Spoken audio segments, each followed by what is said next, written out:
Contrary to my grandmother's wisdom, to walk then squat to lovingly push me into loving arms. That wisdom of experience of farm women bearing children at home with no man near.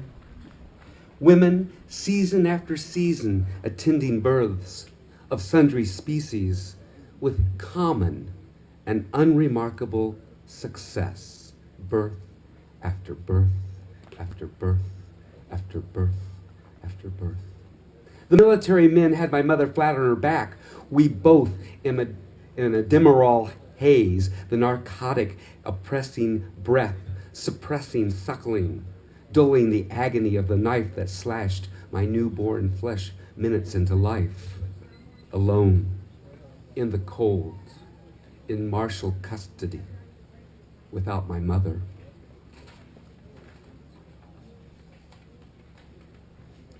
Years of playmates, regardless of gender. Kids romping and running, playing endless, together heedless. And then, curiosity of differences. Interesting examinations. Abruptly ended by harsh, shocking, and humiliating interventions by adults. Then, avoidance and shy approaches. Then, years of big women, mom, grandmothers, teachers, aunts, all providing direction, lots of direction, in lots of directions, sometimes opposing directions, often in directions opposing the direction desired.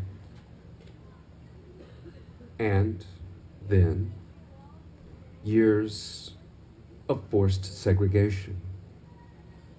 We all think of race and segregation. I was telling Trina earlier. No, this is about school. Years of forced segregation from family and friends, from mom and dad and brother and sister, from community of playmates, into the segregation of birth year and gender, to sit in silence and be judged. Years of endeavor, trying to please a succession of strange women by retaining and regurgitating information of dubious value, habituating the practice of sit down and shut up, except when commanded to repeat again what one's been told. Then, the pubescent years of renewed curiosity, the new alarming wash of body's chemistry, hormones flooding and pheromones wafting throughout narrowly constrained existence. Watchful chaperones at every hand, and indoctrination apace, occupying the mind, kept too busy to investigate, to growing wonder about women. And I have to confess that to my shame, I followed too often the models of behavior ever put before me by media and examples of how to treat women. And that is to say, girls.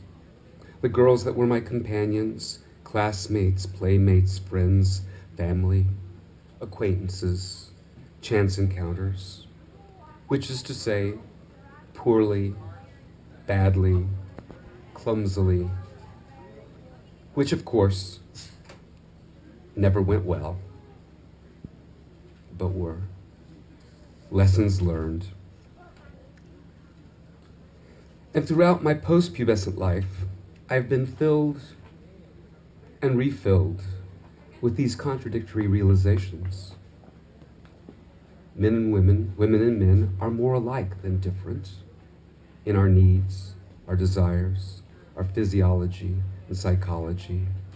And women and men and women are as utterly different and mutually incomprehensible as alien species. And that's when I had to go to work. So I couldn't conclude any of that. So we'll let it sit right there and steep. And have to say that I have children and am happily in a relationship with a wonderful woman. So all's well that continues. And here's a short one. I don't know what the time is, but 5 minutes. Wow. Here's a love poem. It's just 3 minutes. Okay. Well, here's a bunch of love poems.